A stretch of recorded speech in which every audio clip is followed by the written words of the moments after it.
Welcome to the Speak with People podcast. My name is Jason Raitz. I'll be your host, and this podcast exists to help you improve your communication skills. Whether you communicate one-on-one, to a team, from a stage, or from behind a screen, we know that when we improve our communication skills as leaders, it exponentially changes everything. It improves our relationships, it improves our leadership skills, and it improves our business skills. So let's get ready to dive into this next episode.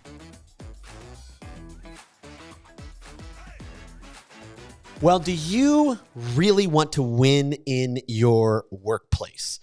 Do you know if you have a unique preferred listening style? Did you know that there were different preferred listening styles? More importantly, do you know that each of us has a specific way that we need people to listen? So today I'm so excited because we're going to dive into how we can cultivate trust and action at work. And I'm very humbled and honored to have our guests today that are going to help us navigate these interactions so we can become better listeners. We're going to learn how to break down some barriers that sometimes hinder collaboration and understanding. And so I'm just beyond excited to dive into this. I know this is going to be so much help and practical insight for you as you are a leader working to improve your communication skills. Well, I am beyond excited to have Nicole and Maegan joining us from Duarte. And they are authors of the groundbreaking new book, Adaptive Listening. And so I just want to welcome you both on the Speak with People podcast today. Welcome. Thanks for having us. Thank you so much. We're excited to speak with people like you today. Hey, I love it. I love it. You know what's fun is out of all the guests we've had, that was the first time someone has made that. I love it. Gosh, that was fantastic. Winning already. Promises paid off right here. Right from the get-go. It's because we're both Detroiters. So that helped out. That's exactly what it is. Oh, I love it. Well, hey, before we hop into the conversation, thought we'd just kind of hear more of your story, let our listeners get to know you. And so, Maegan, let's start with you. If you could just tell us more of your story, who you are, what you do, where you're from, all that kind of stuff. Well, I'm a big, huge communication nerd. So I was a competitive public speaker in high school and college, and I fell in love with communication. And I knew when I was 16, I want to help people be better communicators. And I set on that path in the academic route. I was a professor for a while. I got my PhD in communication. And then I didn't like how long it took to put practice into action in the academy. I needed things to move faster. And so I went and moved over to professional business corporate communication.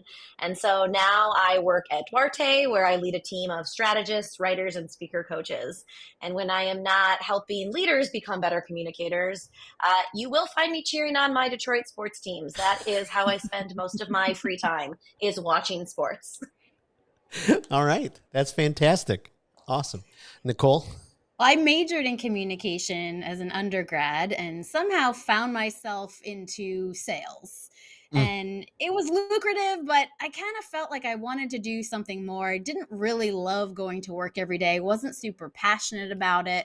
So I decided to go back to grad school, and I am now a licensed and certified speech and language pathologist. Oh, wow. So I worked with adults who had stroke and traumatic brain injury. I also mostly worked with kids with autism and speech impairments and things like that. And then I decided, well, I love kids, but I really don't like working with them. And sometimes I really don't like working with their parents. So I think I missed the corporate.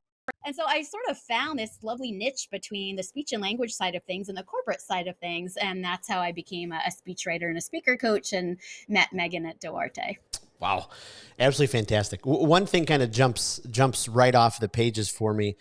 We interview all different types of leaders and communicators. I would say most, and this is in no means am I, trying to say anything poorly. I love all of our guests, but it's really refreshing to have people who love communication, because I find most leaders are not ready to introduce themselves or share their story. They're just not ready. I see that all the time at Chamber of Commerce meetings or, different networking events when somebody says, hey, share your 30-second story. And they can't. They say, well, I'm kind of boring. I work for XYZ company. And so they don't have, so what's fun for me is both of you, obviously, you know how to tell a story. You were able to weave your stories into it and brought it alive. So that was really fun and refreshing. I love that. Thank you. We've learned how to practice what we preach. Yeah.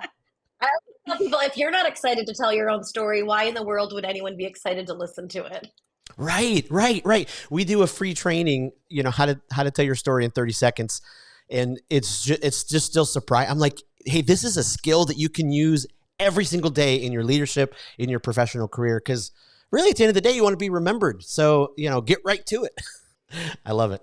Well, hey, we'll hop into some of the questions because I'd love to talk more about your book and your research and what you both have learned. But in your experience, what are some of the common challenges in workplace communication that really kind of, thrusted this on, for you guys to be able to dive into this topic and provide some of the research and the information and solutions that you did? Well, Maegan and I have made a living out of helping people with their expressive communication. So presentations, keynotes, sales pitches, everyday, comms, talking to the media, talking to boards, etc. And we realized, well, we call ourselves a communication company, and yet everybody is seeking us out for one side of the communication equation, expressive. But there's a whole nother side to it. There's this receptive side, and somehow nobody seems to work on it, right? Either because they don't think it's a problem, similar to driving, right? No one really wants to admit they're a bad driver, whether they know it or not. We have found very few people that have said, oh, I'm a terrible listener and I need to work on it. So there's either a lack of awareness or they want to work on it and there's just not a lot out there to help people work on listening. There are countless programs available for public speaking and expressive communication. I can't think of one person that I know who hasn't at least taken public speaking 101 in high school, college, grad school, whatever, or hasn't invested in a coach. There's just not a lot out there on listening. And that's why we wrote this book. And that's why we created a workshop, because we thought, well, gosh, people need to work on communication in all facets and not just on the expressive side. Wow. Absolutely. I love that. I was looking at some research recently for a company that I was actually getting ready to pitch a presentation to.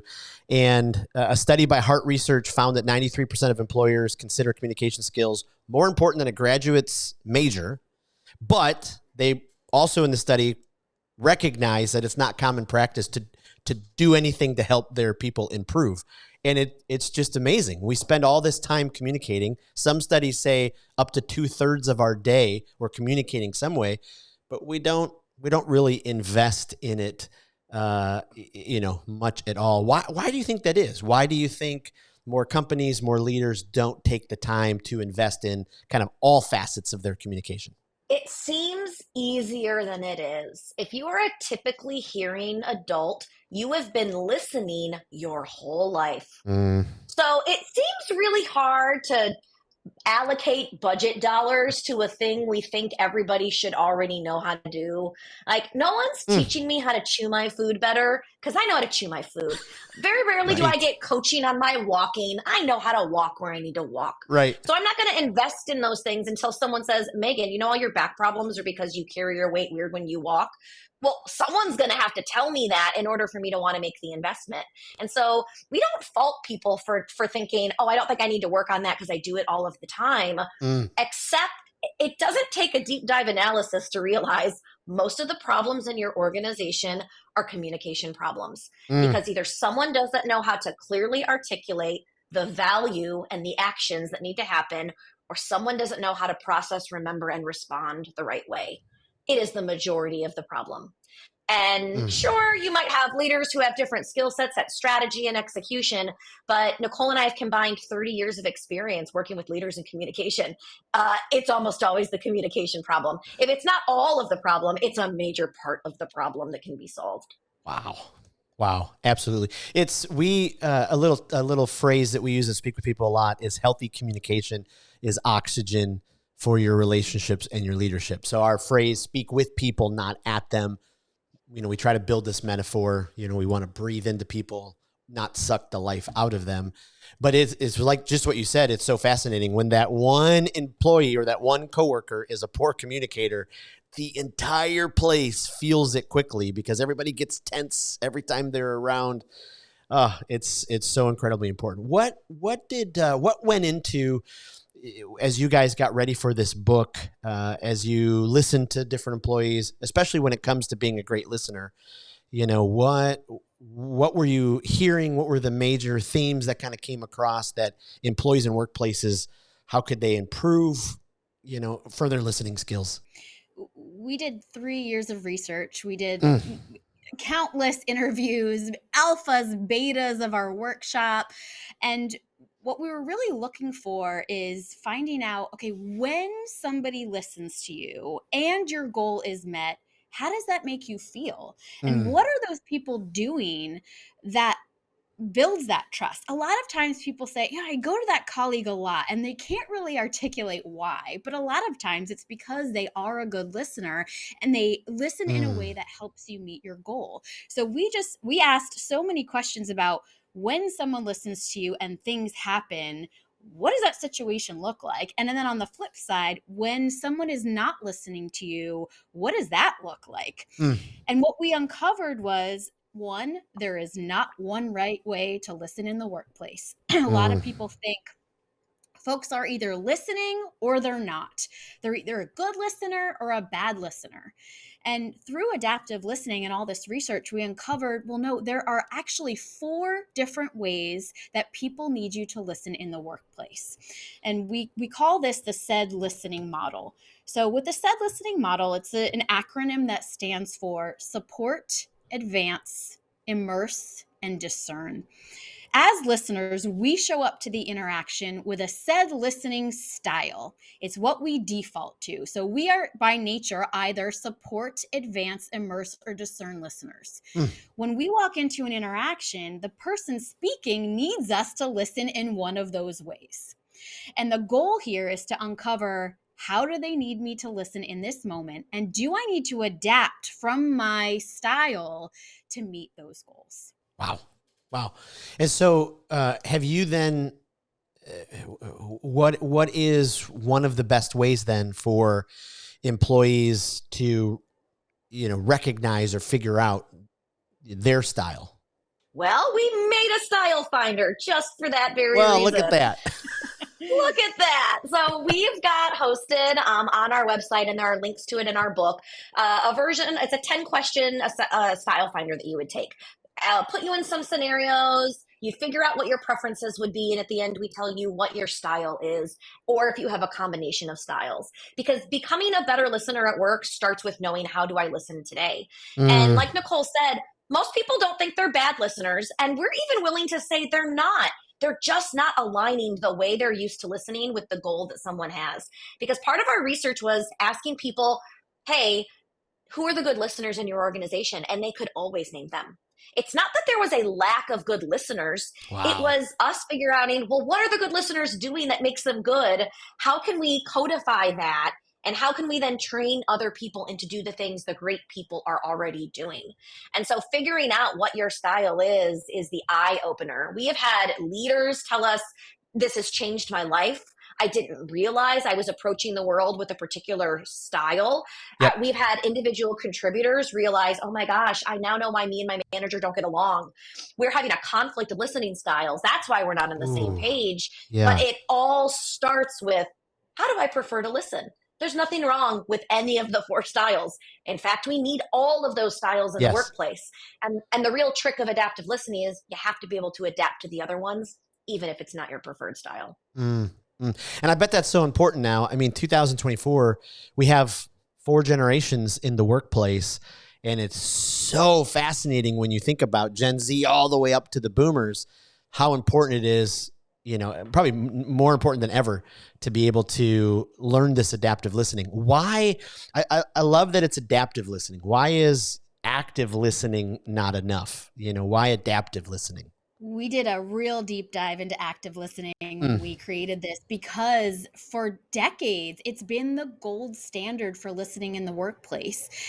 But what's weird about it is a lot of people don't really know where it comes from and exactly what the principles are. Mm, It's a term that is thrown around so frequently.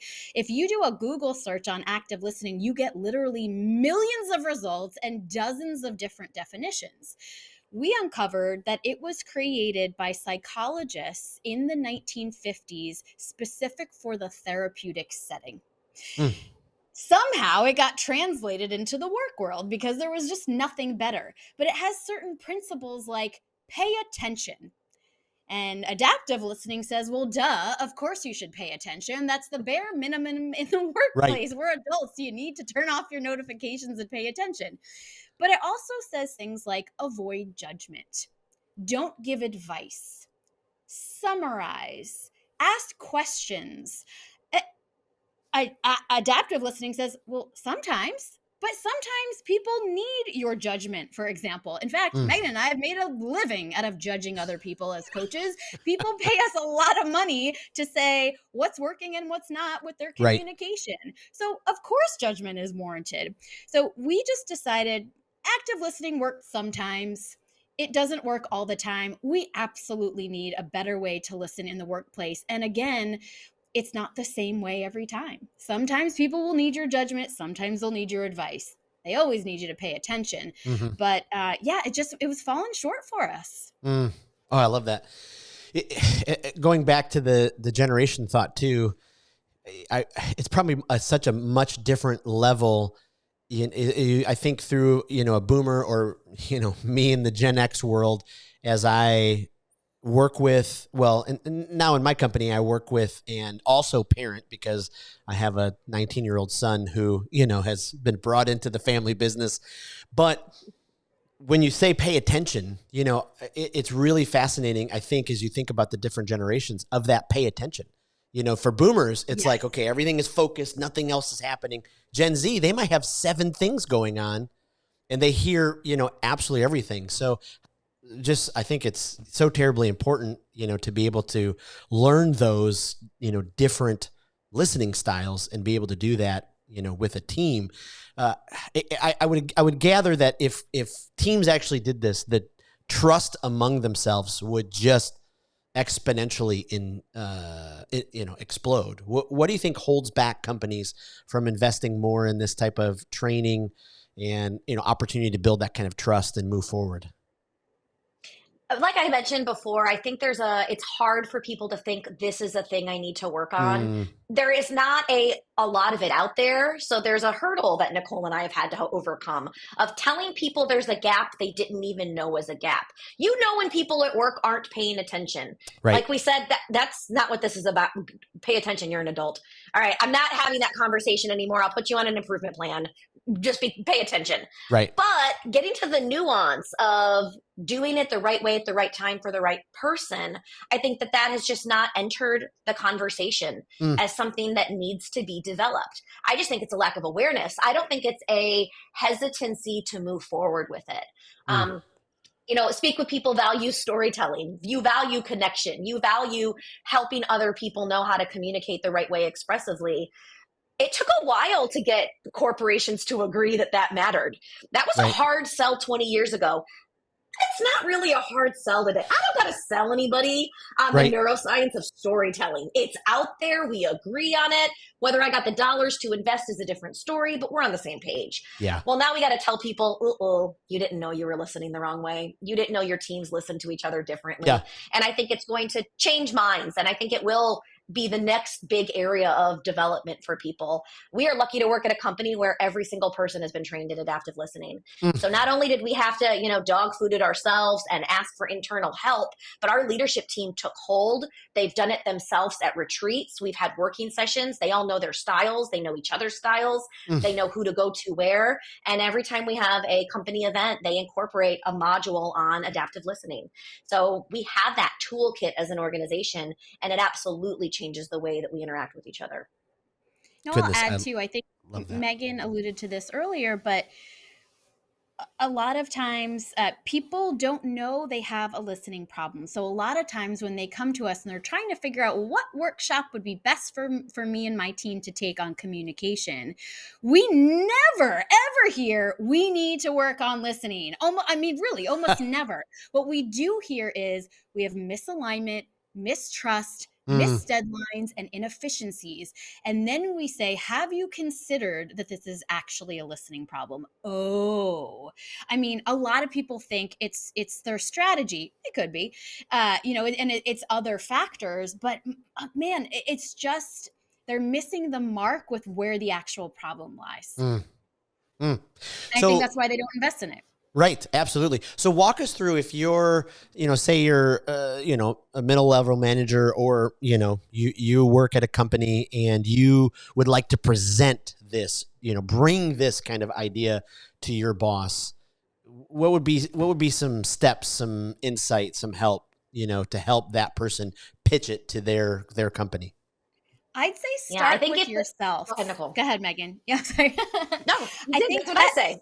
that style finder is key. I think saying, I uncovered the way I typically listen, Yes. and I've recognized that there are maybe 3 other listening styles and goals that speakers have that I am not addressing. I'm working on this myself, and I see the value in the rest of our team working on this. I think starting with yourself, I think that's part of the beauty of adaptive listening, is that even if the rest of your team hasn't caught on to this yet, if you model this like most other skills, people will start to recognize that. They might not know what you're doing and how different and why there's a difference in your communication, but trust will start to be built. And if you can model that and people recognize, ooh, that person's got something and it's working for them, they'll be really curious about it. But I think it starts with you. So as I was listening, I was thinking, if I value this on my team, I'm putting these, skills into practice. Are there questions that I need to add to my leadership toolbox, that when I am listening to someone, these are questions that I can ask to help make sure? Because I'm a dad of 5 kids, and I've had to learn all different types of listening, communicating to each one. But one of the things I'm terrible at is if they don't respond quickly enough, I will start to have the conversation with them that I wish that they would have. I play, but it's horrible communication. I understand it's horrible because I'm answering all their questions the way I'd want to hear them. I make it into a joke. I hope I haven't, hurt them far into the future. But, when it comes to, now I'm in the workplace and I'm listening to my coworker, I'm listening to my boss, and I need to get those clarifying questions to make sure I am hearing everything. I am, getting anything. Are there any of those questions? Are there any of those nuances that will help, increase any of those skills that I can put into place? Yeah, so there's one you want to ask yourself internally before you walk into every interaction. And that is, what does the speaker need from me right now?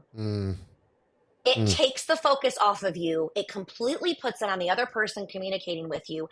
And we have found that small question, even if you don't learn everything in the book, changes the way you approach the interaction.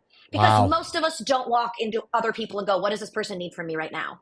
And all of a sudden, I've turned my listening into a goal-oriented activity. I have become a detective looking for clues that are going to help me know what this person might need from me right now.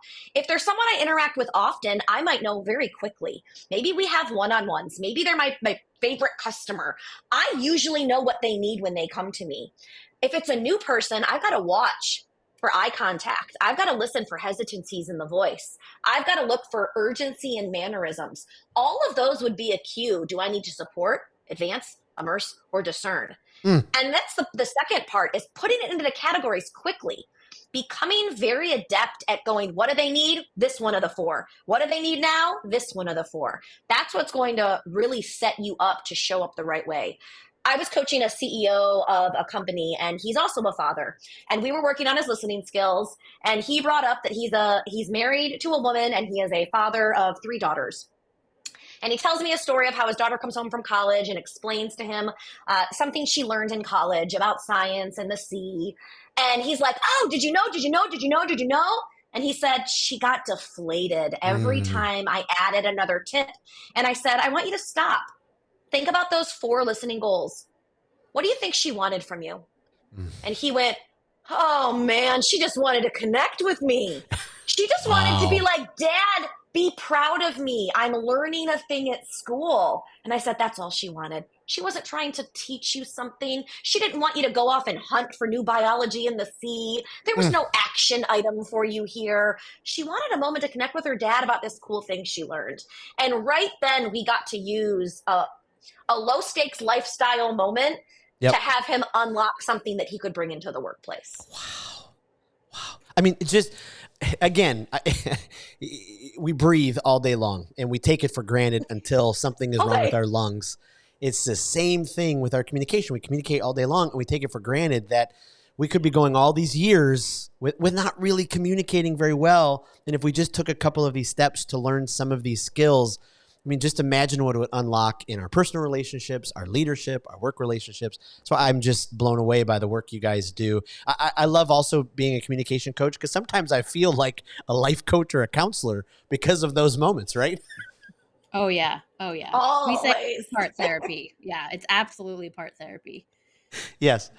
I would love your opinion on this phrase. And if this phrase is a healthy or an unhealthy form of listening when someone communicates something to their team, or maybe it's, across to another team member, or it could be either way, boss to employee or employee to employee. But if the communicator has to keep saying, does that make sense? Does that make sense? Does that make sense? I'm fast. I think I already pick up on your answers from your expressions because I'm paying attention to your body language, but would love your thoughts on that.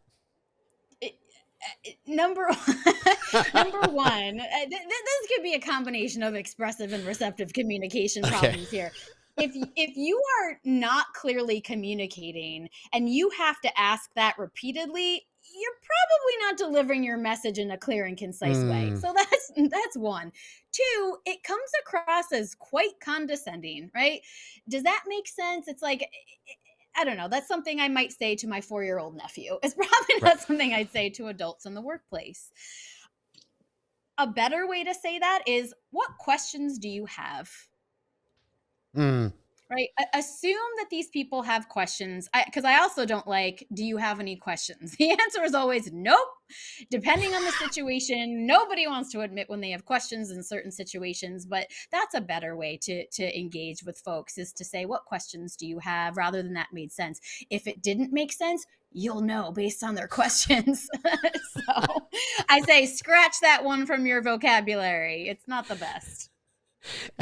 Absolutely. Okay, perfect. That helped me a lot for something that I had suspected down deep, but I love that.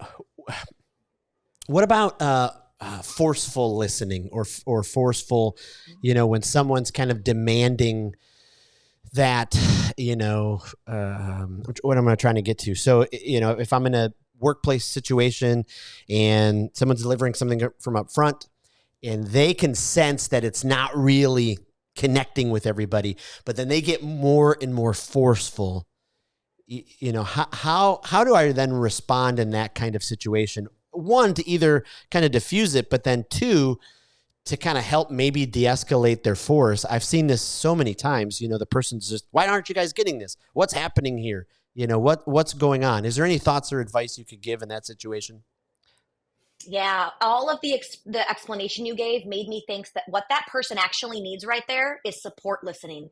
They need you to be a support listener, because if someone is experiencing an uncomfortable emotion, especially at a high level of intensity, none of the other goals matter.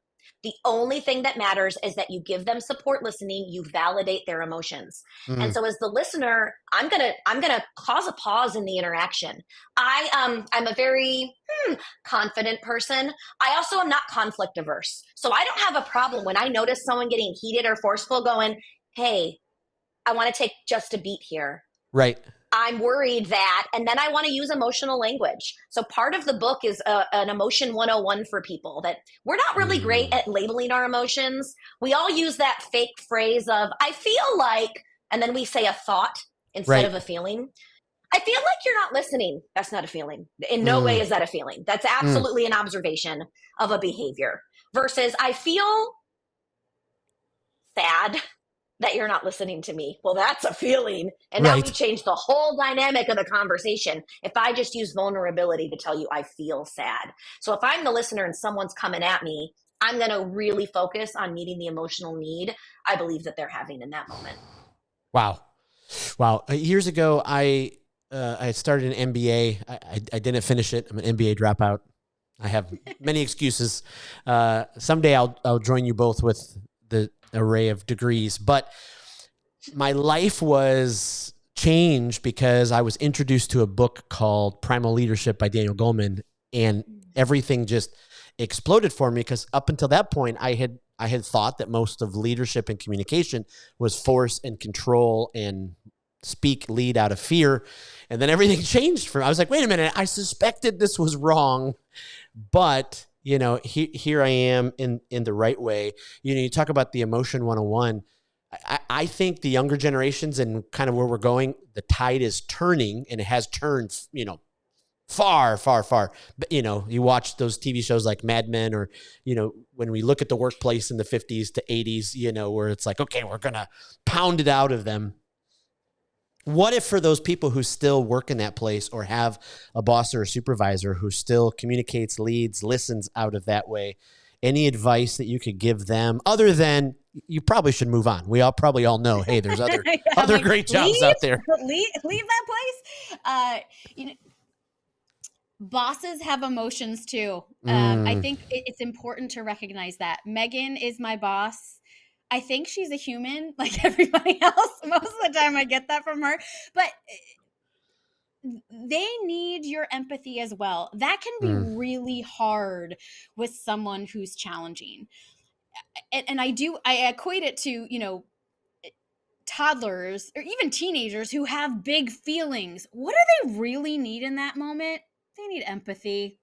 Man, is it hard to give them that in those moments, but they do. And so if there's a strength, almost an arrogance or an authoritarian mindset, that person probably, what are they really feeling in that moment? They're probably feeling frustrated. They're probably angry about something. And then you can also ask yourself, what does my boss need in this moment? Maybe they need a little bit of compassion, and that will bring down that level of frustration. So I go back to what Maegan said earlier about support listening. Bosses need it too. Now, sometimes people are just not nice, and they're not collaborative, and they're not engaging, and sometimes there's nothing you can do about that. But like everything else, you can ask yourself, how can I react in this moment? What can I contribute? And how can I diffuse the situation or, make this environment a little bit more peaceful? Absolutely. We spent most of the conversation. I've got a story I would love to share because I haven't thought about it in years. I once had a boss who did not agree with the decision I had made. And we were chatting through the decision, and he tried to quote back to me something I said, but he misquoted it really, really wrong. And I remember in that moment going, I got a choice here. I correct him, or I figure out what in the world would have led him to misquote me so wrong. And so I said to him, I know what you think I said. I want to repeat to you again the way I said it. And then I want to talk about how you feel about that. And I was so junior. I was so new. It's one of those moments I look back and I'm like, man, I'm pretty good. I'm pretty good at what I'm good at it. But he went from agitated and tense and fist clenched to like he resigned in that moment because it changed the entire level of the emotional interaction. I could have said, well, I didn't say that. That's not what I said. But I didn't. I tried to create a pause to give him a moment. As angry as he was, it wasn't about me. It was about, he took an ego hit because I made a decision that he didn't agree with. We all have egos. That's okay. Yeah. That's okay. And it really struck me as a moment of bosses need things. I know when my boss at Duarte is getting agitated with me, when she's getting defensive with me, and I change tactics because I want to be that type of direct report that gives to her the same way she works so hard to give to me in a lot of ways. Oof. Ooh, that is so rich. That is so good. So good. That'll help so many. Okay, before we kind of round the conversation, I ask you some rapid fire questions. I just have to ask maybe this from a little different perspective, especially Maegan, with some of your public speaking in the past. You know, one of the things that we address on this podcast a lot is public speaking, speaking as a profession. How can adaptive listening help the public speaker, whose many speakers are not, you know, they're not in a team environment. They're going into somewhere and then they're leaving. But so many of these principles and skills are so incredibly helpful. Would love your thoughts, you know, on for those public speakers or those thought influencers who are kind of going into a place and then leaving.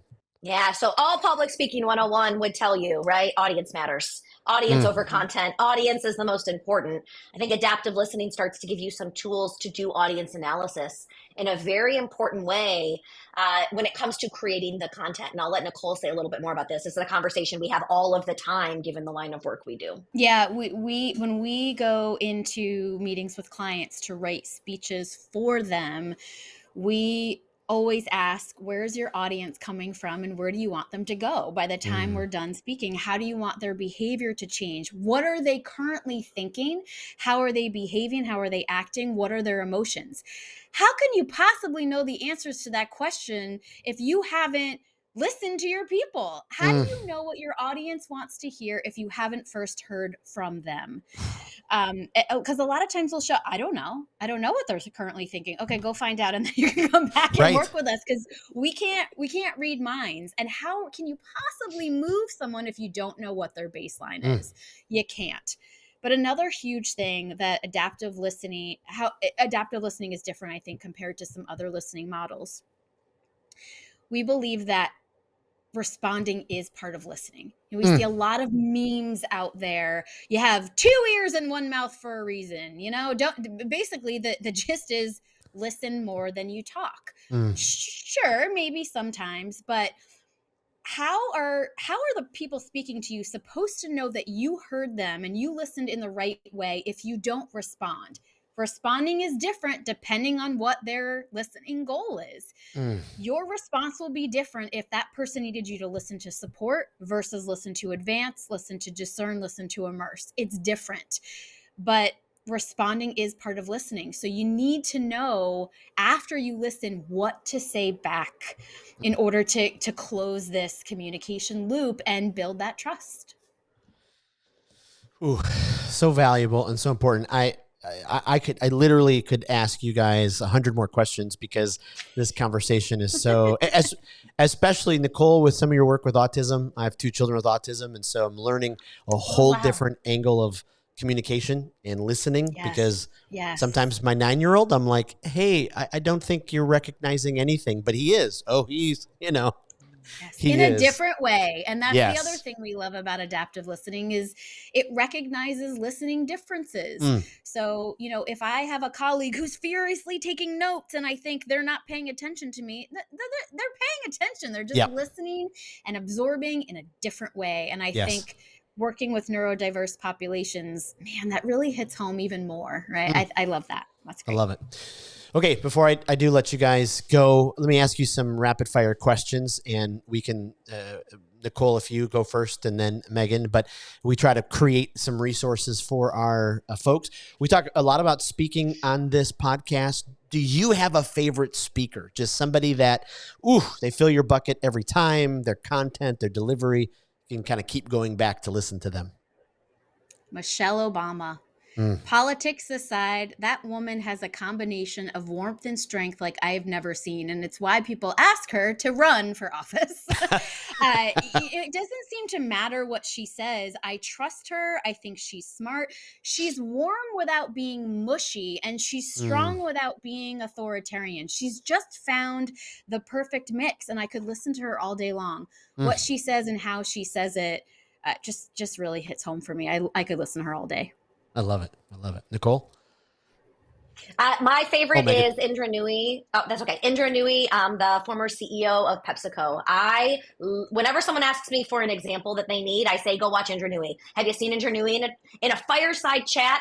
I don't know that there's anyone better in a fireside chat, that she can weave content and emotion together effortlessly. And I can appreciate how just direct she is. I also, too, like to get stuff done and move to the next point, and she's got that in her style.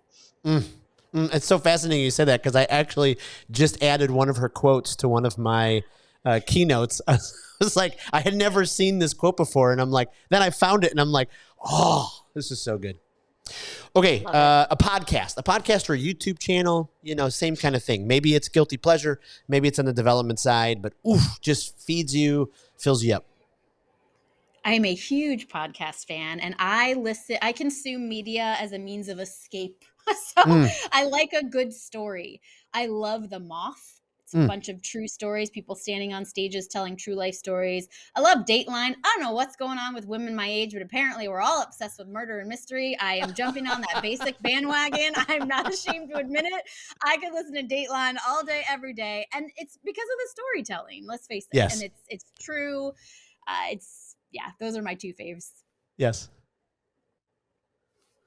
Mine is The Office Ladies.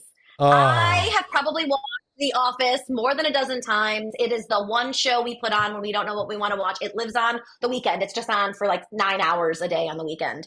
So I appreciate their insider perspective. And there is some communication research trickled throughout episodes. That conflict management episode, that's the actual conflict management techniques in the communication workbooks. Yep. So there's just stuff in there that every time I'm like, that's real. That's real. I like that. Yep.